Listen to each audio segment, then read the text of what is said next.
Sabe, nos bastidores do sistema financeiro, bilhões de reais se movem todos os dias. Mas, às vezes, parte desse dinheiro simplesmente some. E não é num assalto a banco com máscaras e armas, não. É no silêncio, através de linhas de código.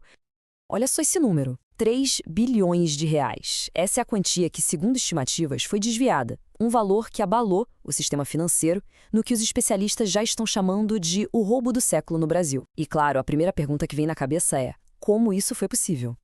Porque, veja bem, o alvo não foi o cofre de um grande banco. O golpe foi muito mais engenhoso. O ataque explorou a infraestrutura digital que conecta todo o sistema, usando as próprias ferramentas do mercado financeiro para pulverizar bilhões de um jeito quase invisível. Então, vamos lá. Para entender como um sistema digital que deveria ser uma fortaleza foi invadido numa escala dessas, a resposta, curiosamente, não está em nenhum algoritmo super genial. A invasão não começou com hackers quebrando criptografias super complexas ou com um ataque de força bruta, nada disso. Começou com uma coisa bem mais simples e perigosamente humana. E aqui, a gente vê o tamanho do absurdo. De um lado, o custo para entrar, 15 mil reais. Do outro, o resultado, 3 bilhões. Aparentemente, um funcionário júnior de TI vendeu suas credenciais de acesso ao sistema por 15 mil. Uma chave que abriu uma porta de 3 bilhões. É chocante. Mas ter essa chave era só o começo, era só o jeito de entrar. O estrago de verdade foi feito explorando uma falha técnica que já era conhecida, uma vulnerabilidade que estava ali praticamente esperando para ser usada. Com o acesso em mãos, os criminosos encontraram essa porta aberta no software. Para ser mais exato, num sistema chamado ActiveMQ. Ele tinha uma falha grave, uma CVE, que é uma vulnerabilidade conhecida e catalogada publicamente desde 2023. Ou seja, era um risco conhecido que, por não ter sido corrigido, virou a arma do crime. A lógica do ataque, então, foi bem clara. Primeiro, usaram as credenciais para entrar. Depois, exploraram a falha no software para conseguir virar administradores do sistema. E aí, com esse controle total, eles podiam fazer o que quisessem, inclusive comandar as transações financeiras. Com o sistema nominado, começou a segunda fase do plano, a fuga digital. Uma operação milimetricamente desenhada para tornar o dinheiro simplesmente impossível de rastrear. Eles não moveram o dinheiro numa transação única e gigantesca. Seria muito óbvio. A estratégia foi pulverizar.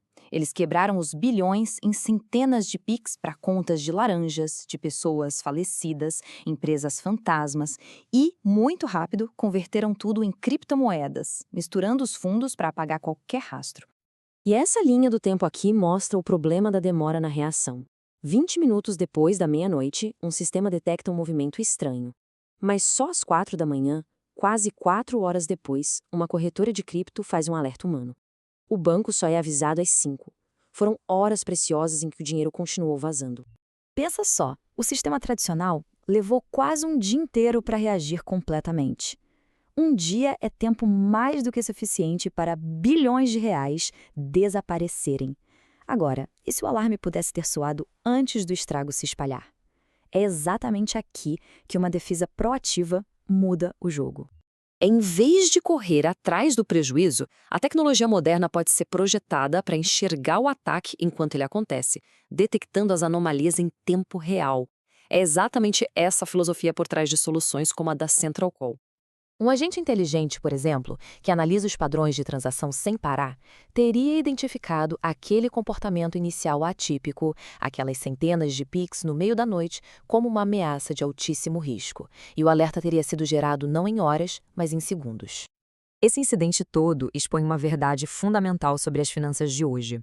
Num mundo de dinheiro fiduciário que não tem um lastro físico e que se move na velocidade da luz, a segurança precisa ser tão inteligente, transparente e, principalmente, auditável quanto o próprio dinheiro.